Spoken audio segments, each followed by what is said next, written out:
जो पाकिस्तान के टॉप के बड़े लोग हैं उनके साथ आपका साफ ज़ाहिर है मिलना जुलना भी है और आपने इस बात को हमेशा ये ओन भी किया है। आप जो पिछले कुछ 2-3 दिनों से हम देख रहे हैं या कुछ अरसे से आप जब हुकूमत पे तनकीद करते हैं, प्राइम मिनिस्टर पे करते हैं, इनकी नलायकियों पे, नाअहलियों पे और इस तरह की चीज़ें एक्सपोज करते हैं, तो आम तौर तो ये जाएगा कि फिर पाकिस्तानी आर्मी इस्टेब्लिशमेंट जो है वो नवाज शरीफ साहब, इनकी हुकूमत, इनके वज़ीरों से नाखुश है। लिहाजा जो बातें आप कह रहे हैं तो वो हुकूमत भी यही समझेगी कि अगेन एस्टेब्लिशमेंट की तरफ से आ रही है। ऑलरेडी हुकूमत अंडर प्रेशर है PTI की तरफ से, ऊपर से आप जब हीट उनको देते हैं ज़रा थोड़ा सा वो मज़ीद मसाइल में आते हैं। तो आपको लगता नहीं है कि आप एक तरह की मैसेजिंग कर रहे हैं अगेन इसको हुकूमत को फ्राम एस्टेब्लिशमेंट? देखिए रऊफ साहब, सबसे पहले तो ये कि मैं अपने रिश्ते, दोस्ती और दुश्मनी में खुल कर निभाता हूँ जी। अपना सर भी ले लेता हूँ, दूसरे का सर भी ले लेता हूँ, ये आपको भी पता है सर।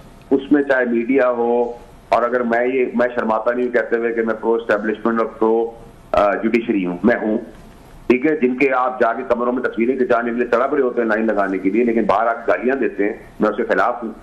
जिनके आप पैर पड़ते हैं, कॉम्प्रोमाइज होते हैं, उनको बाहर असेंबलियों में जाके नारे लगा रहे होते हैं बदमाशी के और गुंडागर्दी के और मौला जट के, मैं उसके खिलाफ हूँ।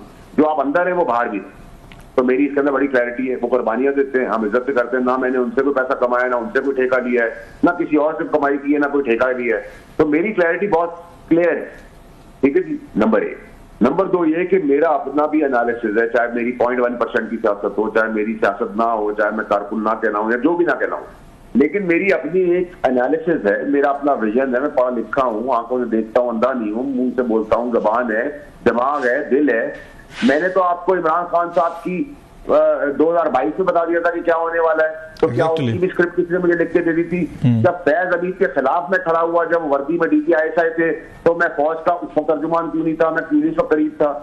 और अगर मैं आज नून लीग की बात कर रहा हूं, तो अगर नून लीग अपनी हमाकत में मार्केट नहीं कर सकती, अपने पैरों पर खड़ी नहीं हो सकती, सस्ती चीजों को मार्केट नहीं कर पा सकती, पीरनी या बुशरा बीबी के नैरेटिव को बारीकी से आग लगा के रियासत और पठानों को आमने सामने खड़ा करने की कोशिश करती है, फौज को PTI के सामने खड़ा करने की कोशिश करती है, तासुर देती है, जबकि वो खुद उसके आमने सामने खड़ी है, तो फिर आपको मैं क्या कहूंगा? मैं उनसे कहूंगा ये बहुत लाइक है। क्यों सर? मेरी तो कोई फाइल मुझे लेके जमीन नहीं लौट कर आनी, मुझे कोई ठेका नहीं लेना, मैं किसी का बापा नहीं खाता, मुझे वजारत नहीं बननी, मुझे उनकी पार्टी का हिस्सा नहीं बनना, मैं इंडिपेंडेंट हूँ। आप ये काम करेंगे, सपोर्ट करूंगा, नहीं ठीक काम करेंगे, अपने उतार दूंगा सर। मेरा तो बहुत सीधा सीधा हिसाब किताब। अच्छा, नहीं, आपकी बातों से लग रहा है कि ये हुकूमत तो नालायक है, का जानबूझकर ये चाहते हैं PTI और फौज जो एक दूसरे से अंगेज रहे, लड़ते रहें और ये महफूज रहें।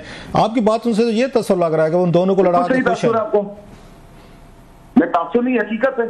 राइट, ये बिल्कुल ठीक बात कर रहे हैं आप। इनको तब तक सूट करता है जब तक ये तासुर पैदा करते रहेंगे, दोनों आमने-सामने लड़ रहे हैं, तभी तक इनकी पॉलिटिक्स चलेगी। वरना आपको लगता है कि एक्सपायर्ड जनाजे जो हम पॉलिटिकल पार्टियों में लेके चल रहे हैं सारा साल, इन्होंने कोई पाकिस्तान को दिया है? आज महंगाई कम हो गई है, डॉलर नीचे आ गया है, पेट्रोल नीचे है, स्मगलिंग कटेल है, इंटरेस्ट रेट नीचे आ गया है, इन्वेस्टमेंट आ रही है, करंट अकाउंट डेफिसिट बढ़ रहा है, स्टॉक सेल बढ़ रही है, ये दहशतगर्दी खत्म हो रही है, बॉर्डर पे जाने दे रहे, उस पर मेरा बाप कर रहे हैं, या ये जमहूरी हुकूमतें कर रही है, या इससे पहले वालों ने किया था, या इनकी शक्लों पे पैसा आ रहा है, गारंटी है, या इनसे पहले वालों की है, SIFC है, फौज है। आप आर्मी चीफ को चेहरा बेच रहे हैं, आप उस इदारे को चेहरा बेच रहे हैं, जबकि मुल्क पाकिस्तान में पैसा आ रहा है, वरना कौन लगाने को तैयार है? मैं खुद पे बाहर का पैसा बेच के ला रहा हूँ, मुल्क के अंदर किसके जेब पे ला रहा है? तो इसी के मुंह पे ला रहा हूँ। अगर मुझे पता होगा इनके हवाले है, तो मेरे कपड़े भी महफूज नहीं है, ना इससे पहली वाली गवर्नमेंट, ना उससे पहली वाली, ना आगे आने वाली। अच्छा सर, ये एक बात बताएं, आपकी जो बातें आप कह रहे हैं जो समझ में आने वाली हैं, इसी तरीके से डिफरेंसेस बढ़ते रहे एस्टेब्लिशमेंट में और ये प्राइम मिनिस्टर ऑफिस में, ये हुकूमत के दरमियान, और आपको पता है हिस्ट्री ऑफ पाकिस्तान में इमरान खान साहब के भी इख्तलाफात हो गए थे, नवाज शरीफ साहब के भी हो गए थे, और बाकी पार्टी अल्टीमेटली घर जाना पड़ा।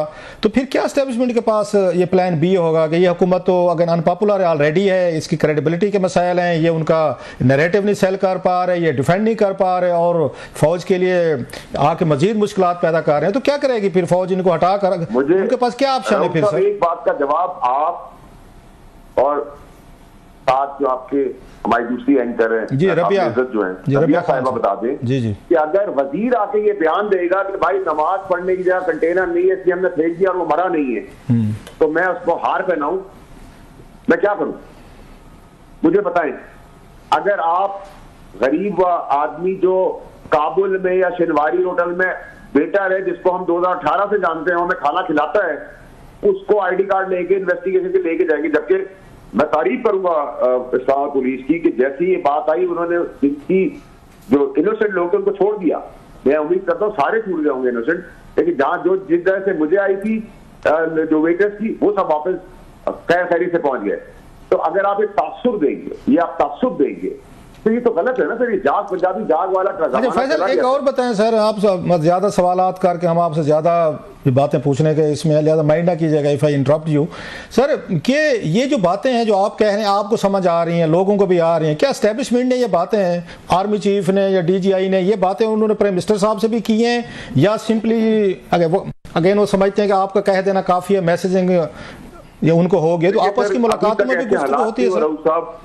एस्टैब्लिशमेंट के ऐसे हालात नहीं हो कि उनको मैसेजिंग कराने के लिए मेरी जरूरत हो, ठीक है। उनका और बहुत सारे तरीके, वो मुल्क के अंदर इतना बड़े मुल्क की टेररिज्म संभाल रहे हैं, 7 से 12 साल दे रहे हैं, तो ये मेरे ख्याल नाजायज बात होगी कि अगर हम कहें। देखिए अगर मैं आपका मद्दा हूँ, मैं रबिया का ही मद्दा हूँ, तो इसका ये मतलब थोड़ी कि सर आप मुझसे कोई पैसा कमा रहे हैं, मेरे ताबे हैं, मेरे मुलाजिम है, मेरे नौकर हैं, आपको मेरा तजिया अच्छा लगता है, आप तारीफ करते हैं, बुरा लगता है, क्रिटिसाइज करते हैं, तो मैंने तो कभी आपको या रबिया को ऑब्जेक्शन नहीं किया। इसी तरीके से अगर एस्टैब्लिशमेंट की कुर्बानियां हैं, आप अंदर जाके हाथ जोड़ते हैं सियासतदान और बाहर निकले गाली देते हैं, तो मैं कहता हूँ गलत है। मैं अंदर भी उनसे इज्जत से बात करता हूँ, मैं बाहर भी उनसे इज्जत से बात करता हूँ।